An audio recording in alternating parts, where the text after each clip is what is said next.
welcome to the video.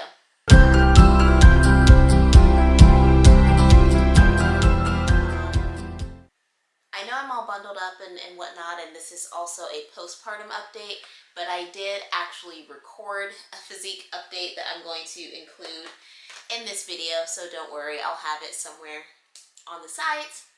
Now, for those who don't know who I am, my name's Alexis Nielsen.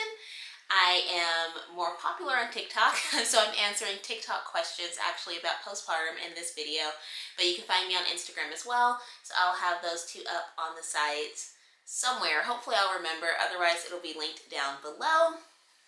And yeah, I think let's hop right into this video. I am trying to film quickly enough while Caden, my newborn, is asleep, and Christopher, my toddler, is occupied because my brother is here and he is kind enough to keep Christoph entertained. But don't be surprised if you see Christoph in this video either. Just gonna say, little disclaimer now, don't be surprised. I'm gonna try to film everything in one shot. Now, let's see. So I had to write stuff down because it would just, it's a little bit easier for me, and hopefully I will remember to put the question somewhere on the screen as well so you guys can see. Now, the first question I had was to just talk about my labor and delivery. So I'm going to go ahead and start with that one first. I'm just going to go through them in order. And yeah, so let's do it. Labor and delivery. I was induced when I was a little bit past 38 weeks. I think I was like 38 weeks and 4 days maybe. And the reason that I was induced is because my doctor decided that, okay, let me start over.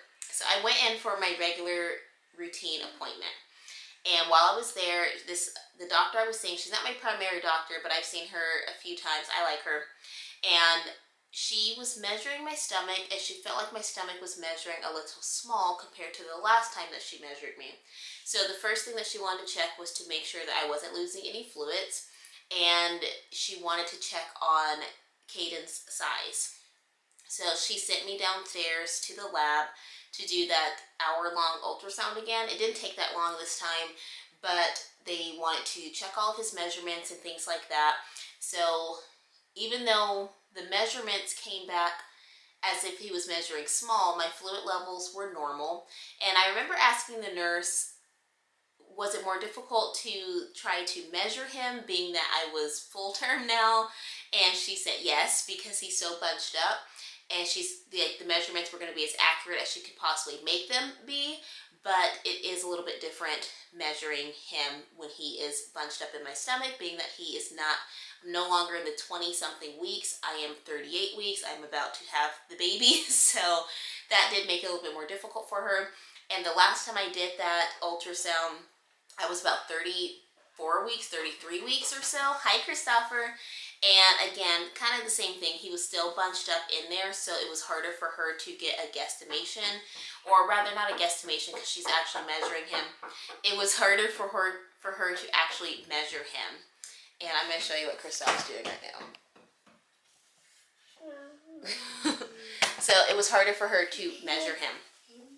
Now, because of that, so that was like an early, not a super early morning appointment, but that was in the morning. And my doctor told me that if anything came back with the measurements and my fluid levels that were a little bit concerning to her, or concerning period, she would call me. I got back to my mom's house because Christoph cannot go to appointments with me right now, so I always drop him off at my mom's house, and luckily she lives close by one of the clinics that I go to. I'm with Kaiser, and they have multiple medical offices and things like that. So she lives by one of them, and that's the one I was going to. So I have to go back by her house to get Christoph anyway. So I'm at her house, and they call me, and they say that they have scheduled me to have a non-stress test at the hospital. One of the hospitals. Again, there's multiple locations, depends on where you live. And I'm like, okay. Okay, cool. They scheduled me in like a half hour. Luckily, I was not home because I would have been an hour away, but I was about a half hour away. And my mom and Hayden and Christoph all came with me. They stayed outside in the parking lot because they could not come in the building. I went in, did my non-stress test, everything came back normal. And then as I'm leaving, my doctor calls me, my primary doctor calls me, and she says that she feels like he is measuring small and she wants to go ahead and deliver him before I hit 39 weeks. So she scheduled me to be induced. And I believe I was at that appointment on a Thursday or a Friday or something like that. And my induction was scheduled on Monday. So it was only like 2 or 3 days of waiting, and I went in to deliver him. Now, a little bit of a backstory. During my second trimester, I was not being seen at all. And the reason that happened is because my insurance lapsed. I ended up changing my insurance plan somewhere in my first trimester. I actually cannot remember why, but I did end up changing my plan. No, I added dental to my plan. That's what I did, I remember now. I added dental to my plan. I did not know that changed my entire plan and I would have a new billing ID and everything like that. Didn't know that. I added dental and I had a new billing ID, but I was still working with the last billing ID that I had because my member number did not change. It didn't change when I got my own insurance when I was 25. It didn't change after my dental plan, so I didn't think I was going to have a new billing ID. And didn't know. And when I called Kaiser to look it up, I didn't know that she was looking at the new billing ID. I'm looking at the old one because we didn't compare the numbers. And it was just like, oh no, you only have one billing ID. And I'm like, okay, cool, that's great. This was also during the time when the pandemic was kind of new. And so there was a lot of, get up here, payment forgiveness. So there was a grace period in which I was not paying anything or not having to pay anything. But again, I'm not keeping track of the new billing ID and keeping track of the old one. So with all of that being said, with 2 billing IDs and then trying to find me in the system and all this type of stuff because my name changed, all this mumbo jumbo, my insurance ended up lapsing and it wasn't that big a deal to me. So my last appointment was when I was about 13 weeks because I went in and I did the glucose test, this, where you have to drink the solution and it tells you if you are a diabetic or not during your pregnancy. And that wasn't an official appointment because I just had to go into the lab, but that was the last time I was actually at a Kaiser facility. And then my insurance lapsed, but I wasn't really concerned because there were no concerns with my pregnancy. And I personally, just being real, I was not going to go in to Kaiser and pay out of pocket for all of those appointments because that is expensive. Christoph, move. And I actually got into a slight disagreement, come here, with a nurse about that. Why don't you go get the iPad? No, go grab the iPad, go get it. No, go get Wario. Where's Luigi? Go get Luigi, bring him in here so you can show the camera.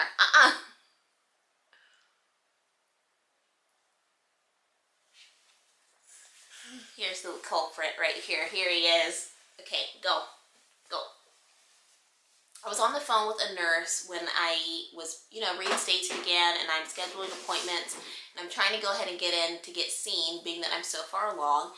And I had an appointment scheduled, but they also scheduled me for a phone appointment to go over the questionnaire I had to fill out, which was just basic information. How far along am I? My address, if I've had any complications during the pregnancy. Is it a single baby? Is it twins? Really basic stuff that I've filled out numerous times, and I had to fill out with Christoph and filling out with Kaden, so it's nothing new. And the nurse calls to just go over those questions to make sure you didn't click yes or no by accident.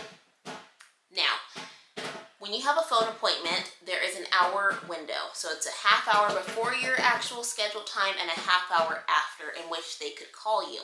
She called me a little bit over an hour before my appointment time, and I was just doing stuff around the house. I had my phone with me, but I heard my phone vibrate by the time I ran to my phone, because I'm in the kitchen, but it's on the other side of the counter. So by the time I got to my phone, which obviously not a long distance, no, I was outside. I was coming in from outside from feeding the dogs, and my phone was vibrating.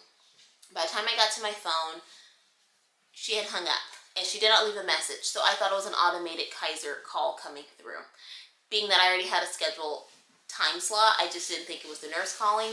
And then I'm holding my phone because regardless, I know Kaiser calls back within a few minutes if it's somebody trying to reach you. My phone does ring again. Before I can actually answer it, she hangs up. And so again, I'm thinking it's a mistake that they're not really trying to call me and it's an automated phone call or something like that, because that's never happened before. She calls Chris at work and says that she can't contact me because I have no voicemail set up, I'm not answering my phone, and I have a phone appointment, blah, blah, blah, blah, blah. So this is after Chris has to kind of ask her, like, who is she? Who is trying to find his wife? So she eventually tells him. He says, maybe you're dialing the wrong number because she has a voicemail set up and I know she's waiting to, you know, have this phone call, so why don't you call her back? She says she's going to call me back. She does not call me back for about another hour. And Chris text messages me and says, you know, the nurse is looking for you. And I'm like, I know, I'm holding my phone. Anyway, I get on the phone with her and it starts off bad already because she's already kind of in a mood and she has attitude. And you know, you can just tell when people do on the phone. But it wasn't a big deal to me because I'm like, you know, we all have bad days. We all have off days. We're just going to go over some questions and then I'll get off the phone and I'll continue about my business and she will hers. No, it didn't go like that. I'm not going to go into all the details and word for word of what was said, but it did get to the point where she was just very out of line with stuff that she was saying and commenting on my parenting and things like that, being that I did not go in for my second trimester. And again, I'm going to say it's expensive going into Kaiser. I'm sure it's expensive going into most places, but I got my bill back from my glucose test, in which that was a time period with my insurance lapsing, and I saw how much we had to pay. I was not going to go back in unless I absolutely needed to. Mama, Daddy. Yes. Mama. Is that you on that picture? Mama. Yeah, he loves this picture. Mama. There it is. Mama. Okay. Now, if it had been an emergency, I would have made that happen. If it had been a concern for my pregnancy, I absolutely would have made it happen. There's Luigi. And where's Wario? You gotta bring him over here. Come this way. There you go. Now hold up Wario. There you go. Luigi. Wario. Luigi. Wario. And so that's what happened. And that was, I was so upset. I was so angry. And I ended up calling my mom and telling her what happened, and my mom told me that I should go ahead and report her. I never report people, neither does my mom, for the record, because I do feel like we have bad days sometimes, and I don't want to get someone in trouble unnecessarily. I'm just realizing I don't have my ring on. I took it off because I was doing my hair and whatnot, so it was like I didn't want to get all the hair products on it. Anyway, off topic.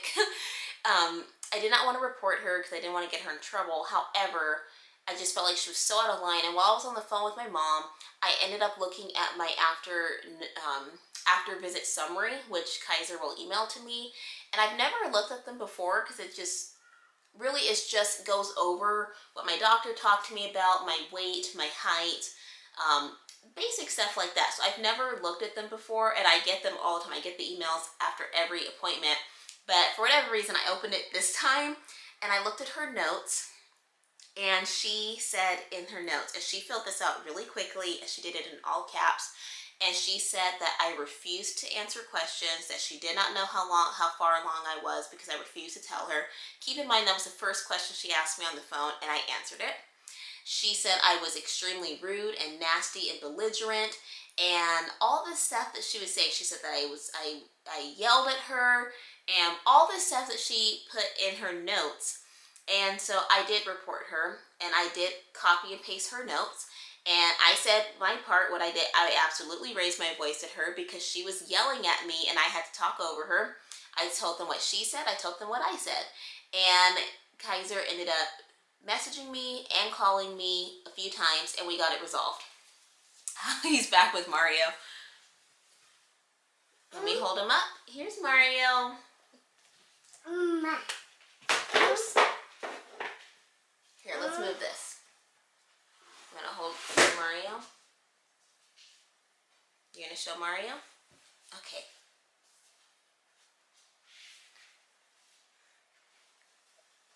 There's Mario. There he is. Go get your tiny Mario. You want tiny Mario? Yeah.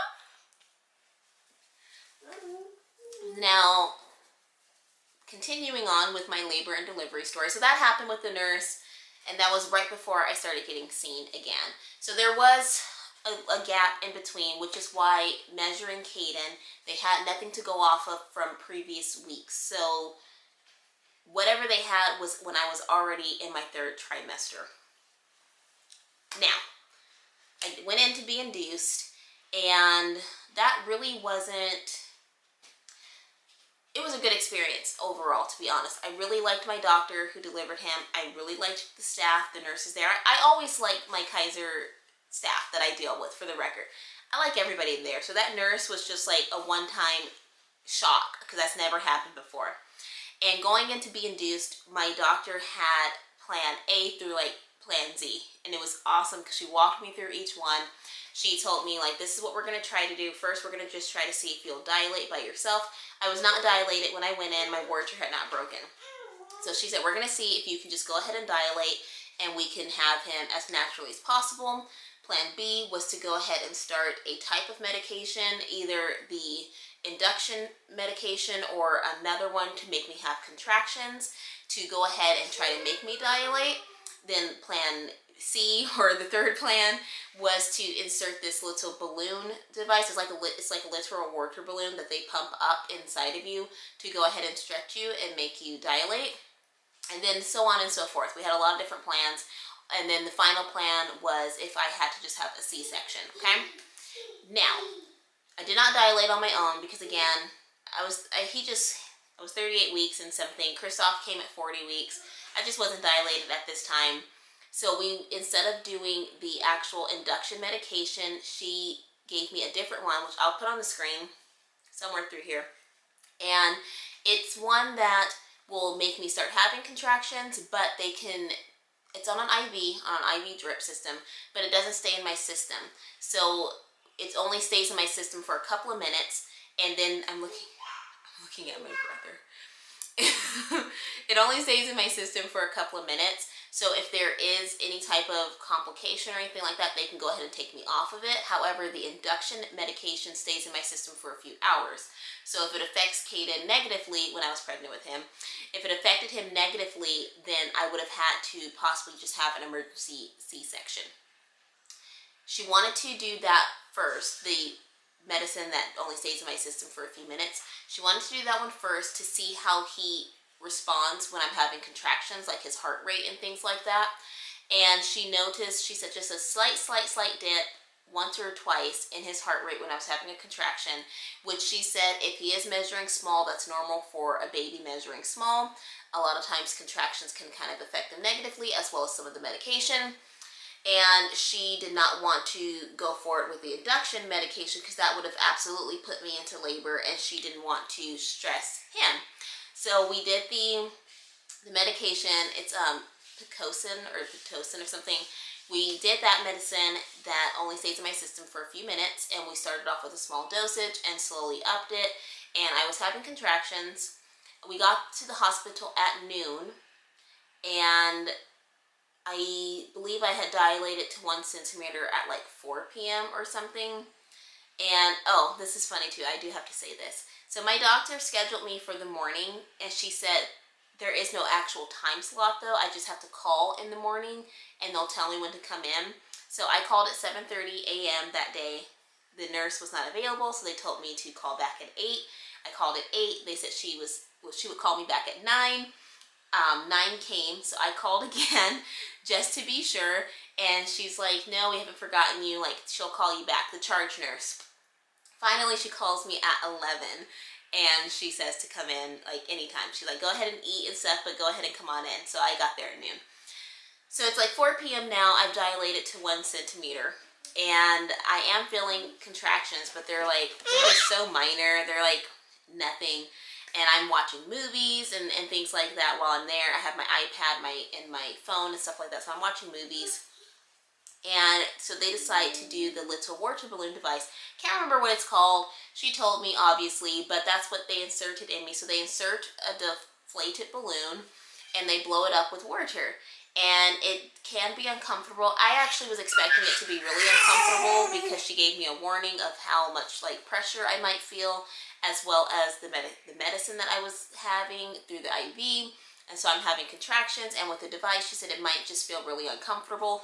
I actually was fine. I ended up going to sleep for a period of time and waking up, and I was watching more movies. I was talking to my mom and my sister, so I was very occupied during this time period. And then after about an hour, I called the nurse because I'm like, I think it might be slipping out, which she said it might happen. So with that device, when you do start dilating, the goal was to get me to 3 centimeters. When you do start dilating, it can start sliding out, or your body during the contraction can push it out.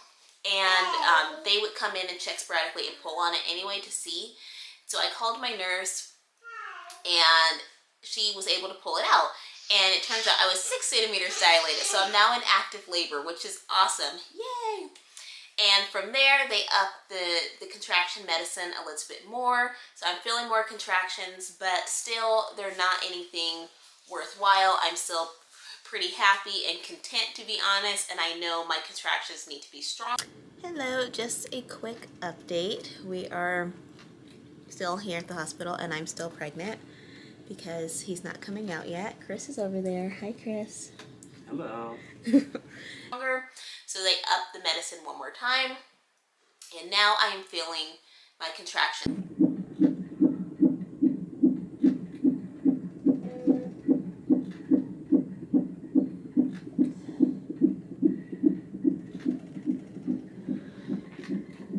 Here we are.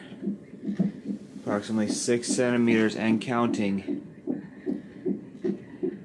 Yep. Lexi's taking it like a champ. They're like, I don't understand how she's not in so much pain. It's because she's stoic, she doesn't show pain.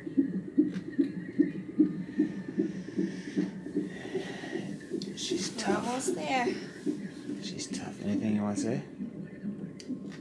Nope. You Not got this, until babe. contraction's over. That contraction right there.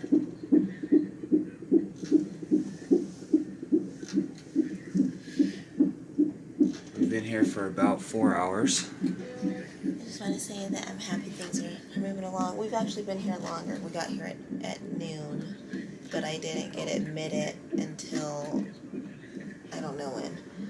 But it's 8:35 now, so time's just gone really fast. But we actually pulled into the parking lot at noon. So I dilated from 6 centimeters. I dilated to, I would say, like 7 or 8. I think it was 8 centimeters pretty quickly. And I can't remember, I don't know the time frames for it because I wasn't looking at the clock during this time. I didn't want to keep watching the clock and being anxious of the time, so I wasn't looking at the clock, but I know it happened pretty quickly. And by this point, I'm feeling really strong contractions, and they're coming a minute apart, and I'm pretty uncomfortable. But this leads into another question that someone asked me. Excuse me, I had already decided from the start that I was not really going to go for an epidural. I had an epidural when I was pregnant with Christoph, when I was delivering Christoph, rather. I had an epidural when I was 9 centimeters. Yeah, he's talking with his dolls. I had his Luigi and Mario plushies. Yeah? Go show Uncle. Go show him. When I was 9 centimeters, I had an epidural. And to be honest, I really could have gone without it because it didn't do anything for me. It numbed my legs, and there's a possibility if I had had it a little bit early, because Christoph was born like 10 minutes after I had the epidural. No joke. Epidural, and then it was like, okay, he's here. So I didn't get to enjoy it. I didn't feel any type of that pain relief that women talk about. And I think at that time, it was only supposed to numb my legs anyway. So Kaiser kind of goes back and forth with if it's going to numb you completely or if it's just going to numb parts of you, like your back a little bit and your legs. I only felt it in my legs. And I don't know if it was just the timing of getting it at 9 centimeters and then pushing him out, or if it's because it was actually not going to numb me completely anyway. Because talking to my nurse when I was delivering Caden, she said this epidural was going to numb me completely. And so that would have been great. But I'm like, nah, I don't really think I want it. So when I had Christophe, I felt me pushing him, I felt when I tore, and I felt being stitched up. Because nothing was numb, unfortunately. And I got through that, so I figured, I don't really need an epidural for this pregnancy and this delivery. Instead, I used a pain reliever medication, pain medication that went into my IV. I don't remember the names of stuff, especially because usually these medicine names are so odd, but I do have a chart of everything that I took, so I hope I remember to put them on the screen somewhere through here. So I ended up having this medication. Before having it, my nurse walked me through what could possibly happen. Side effect wise, she said I'll probably just feel really drowsy. I might get a little nauseous, I might get dizzy, and I think that was it. That was pretty much it, because the medicine is just supposed to make me relax, period. That's what it's supposed to do. And she told me I might have a hard time opening my eyes because I might be that relaxed and that drowsy, and to not be afraid or anything like that, to just kind of just roll with it. And I was like, okay, that's nothing. Sure, let's do it. Oh my gosh. Let me tell you, I don't drink pretty much at all. I actually have not drank anything alcohol-wise since being pregnant with Christophe. So that was like what, 3 years ago now? So I haven't had anything. And before that, I've only had a handful of drinks, to be honest. I've never been drunk. I've never abused any type of substance. I don't smoke. Nothing. Okay? Nothing. Which is why when I was going through my background check for the police department, there was nothing to find. Nothing. So with this, I was not expecting to be hit so hard by a relaxant. That's what I've been thinking about all day. like seriously, all day. No, I need Gusher. Because it's the one thing I can't have, and I could only pack like basic snacks, you know. I could not keep my eyes open, which was the first thing she said, and as soon as she put it in my IV, no joke, it was like 10 seconds, my eyes just started closing by themselves. Couldn't open my eyes. I was dizzy, and I was very aware of everything. I could hear her. I was talking to her. I was talking to Chris. I was aware of what was going on. However, it was kind of like being half asleep because my logic just wasn't all there.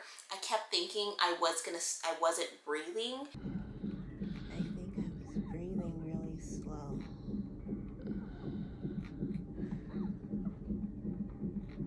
Might have just been in your head too. Yeah. Because you're totally like numbed out right now. And I couldn't breathe and talk at the same time. And so I kept breathing through my mouth because I was forgetting to breathe through my nose. And I told her, like, I'm having a hard time breathing and stuff like that, and like I'm not breathing very well. And as I'm saying it, I'm kind of somewhat aware that I am breathing fine, but I'm still, it's starting to freak me out a little bit, and I'm starting to panic. So I'm looking at how much time I have left on my card, and I'm starting to panic, and I don't have panic attacks or anything, but that's the closest I've had to having one. So she put a monitor on my finger so I could actually, if my eyes were open, I could see my heart rate and my breathing, how much oxygen I have and things like that. So Chris was the one reading that off to me. Everything was at like 99%. I was fine. And I was listening to Caden's heartbeat the whole time. And she's like, if something was wrong with you, it would affect his heartbeat, so don't worry. And I could feel that she was like kneeling down to talk to me by the bed. That was really reassuring. But just having that little monitor on my finger made such a huge difference. I was able to relax a little bit. I did not fall asleep though. I was still afraid to go to sleep. Again, my logic was off. I was afraid if I went to sleep, I was not going to wake back up. And that's just the truth of the matter. I was really out of it in that regard. And Chris actually recorded it, which I knew he was recording, and I said that to him. I'm like, I know you're recording me right now because I just know you are. And if I remember, maybe I'll insert a clip. I actually haven't watched those videos, but maybe I'll insert something. Anyway, that only lasted about maybe like 15 minutes or so. During that time, I was still feeling my contractions. My contractions went from a 9 or a 10 every minute. I was having contractions to about an 8. And that was good for me. That was enough relief for me to kind of get my bearings together. And during that time, my worter broke. And the nurse went to check me to see how far dilated I was. My worter broke. I dilated to 9 centimeters very quickly. And again, it was all within like 15-20 minutes. I dilated all the way. The doctor came in. By the time my doctor came in, I was no longer so under. I was more aware of what was going on. So I was talking to her. And Caden came on the 4th push. He was born into the world, and unfortunately I did tear again. This time I did go on the count of my doctor. Last time I did not, which is why I think I tore twice. This time I was on count with what my doctor said to push, or my nurse was on it. And I still tore, and my doctor told me she was trying to stretch me just a little bit more so I didn't tear. Whatever, it happened. But this time she numbed me completely, so I didn't feel her stitching me up. Hallelujah. Thank you. That was the first thing she did. And when I did feel a little bit, she numbed me some more. Thank you. And not that the other doctor was bad or anything. She just thought I couldn't feel anything. And I was over it. I'm like, just stitch me up so we can call it good. I was not about to prolong it anymore. I'm like, I've already been through the labor, the pushing, the tearing, the stitching. Let's just get it over with so I can relax with my newborn. That's how I felt the first time. So second time, it was similar, actually. I'm like, let's just do it. Let's just do it fast. But she went really quick. Didn't feel anything. Very happy. They were all amazing, all super awesome. So I had a great delivery. And Caden was not underweight. He was not too small. He was born, he was 6 pounds, 10 ounces, and 19 inches. And they thought he was a lot smaller than that. So had I actually made it to my 40th week, he would have put on some more weight and he possibly would have been a little bit longer. But that's okay by me. He came out. Everything was good with him. His hearing, his eyes, his little fingers, everything was perfect. So I was so happy about that. And I was happy that he was not as small as they were thinking he was. They were thinking that he was about 5 or 6 weeks behind. He was not, so I was so happy. But I'm also really glad that if my doctor thought something was wrong, she acted on it, and we went ahead and moved forward with what they thought was best for me and my pregnancy, so I could have a happy, healthy pregnancy. And I was also considered high risk during this pregnancy. It was in my chart because I had not been seen for my 2nd trimester, so that's also another reason why they push certain things and they wanted to induce me. Just FYI, so I might be high risk if I have another pregnancy because it's on my chart this time, so I might be labeled that in the future, but we'll see. I'll cross that bridge when I get to it. My camera is about to cut off, so give me a second and I will continue with the other question that I was asked.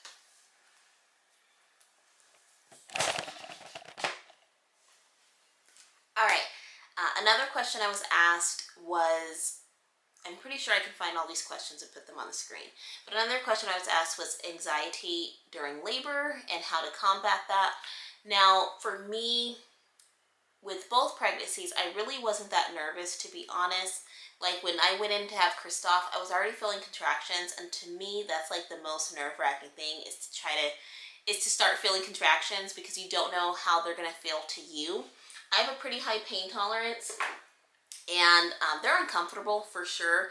But like I said, I could have not done the epidural when I went in to have Christoph. I did have morphine when I first went in to make my body relax and go ahead and start contracting. And then I dilated so quickly, I really could have just skipped the epidural and just pushed him out, and I would have been fine. Now, and same thing with Caden, I just wasn't nervous and I was not feeling contractions when I went in there.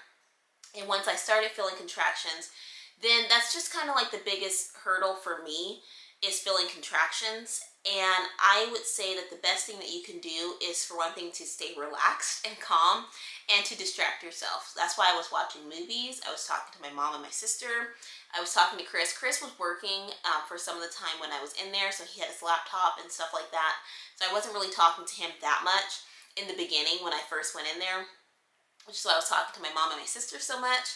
And then I was like playing games on my phone. I was talking to my nurse, things like that. All that type of stuff kept me distracted. So when I was feeling contractions and they were getting more intense, I had something else to put my focus on and to kind of redirect my attention, and that made a huge difference for me. Also, just breathing. Keeping my body as relaxed as possible is what made it possible for me to get through without an epidural. And even though, because the pain medication I took with Caden, like I said, it only knocked my pain level down slightly.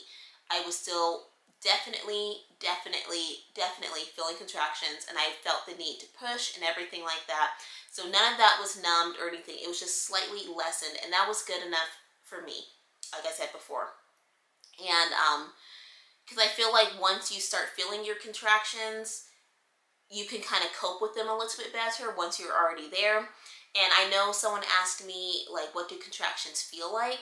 And for me, it's like even on the chart you can see it starts off small and it builds up, it hits its peak, and then it slowly starts tapering off again.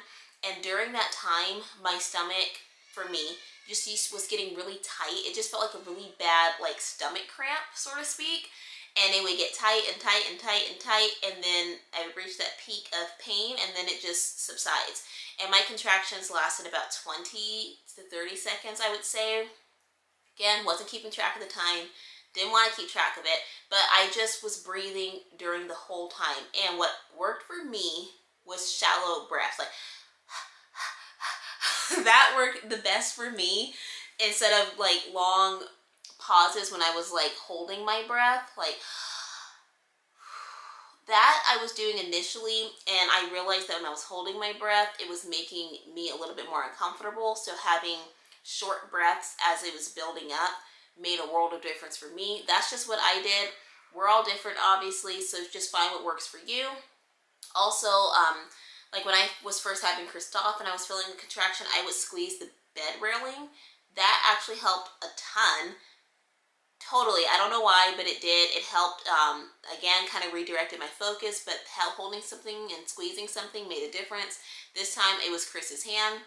Unfortunately, sorry. So I squeezed his hand as I was feeling contractions, and especially as I was resisting the urge to push before my doctor came in. So things like that, just stay relaxed and redirect your focus. That's the best advice I can give for anxiety and for contractions. And as for my epidural, in terms of pain, like I said, I really didn't need it. I felt like during this time, you're definitely going to feel your contractions, and they are uncomfortable, but in my opinion, they are not unbearable. And I don't know if it's true because I've never yelled or anything during contractions, but I have been told that that makes it worse because it makes your body tighten up. I don't know. You'll have to play around with that, I suppose. But I did stay totally chill the entire time, both times. And it made a difference for me. That's all I can say. So I think that's everything. Labor and delivery, contractions, what do they feel like, my epidural.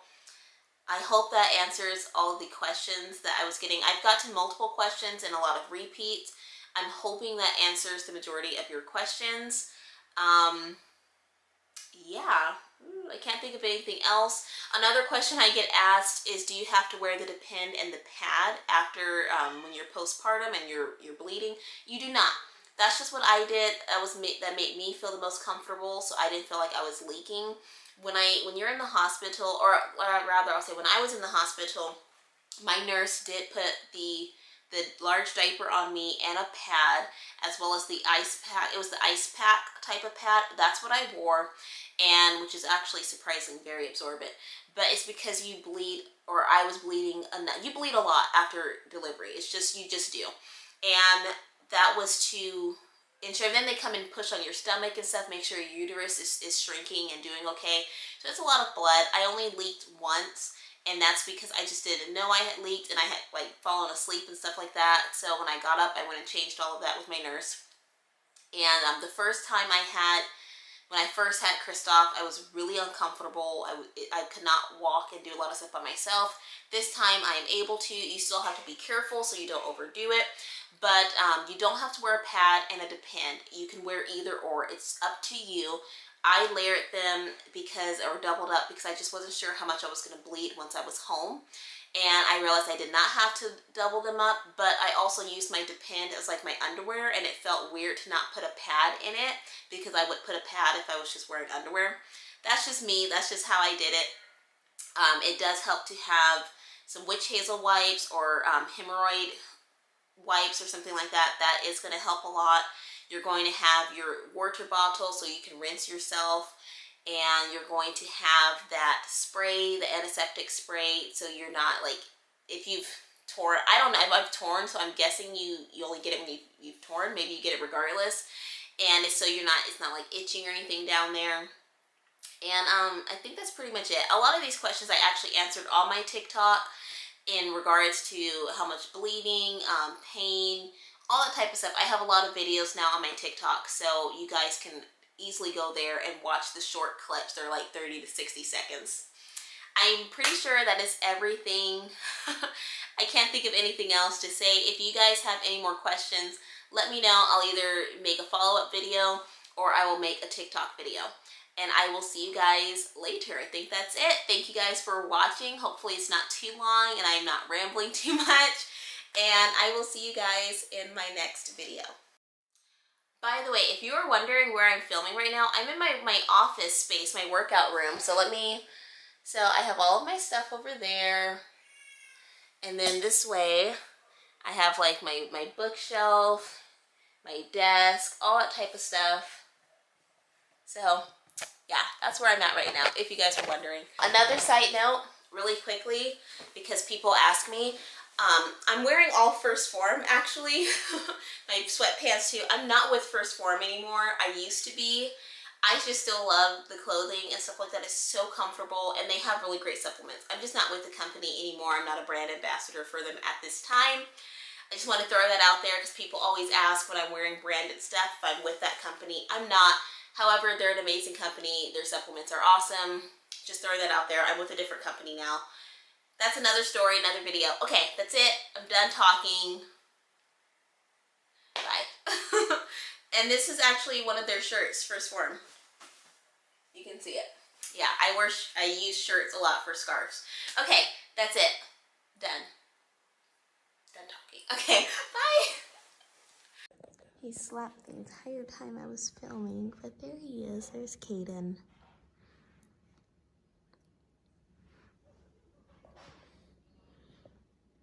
And Christoph is in his room right now with Hayden. But yeah, there's my munchkin. There's the new one.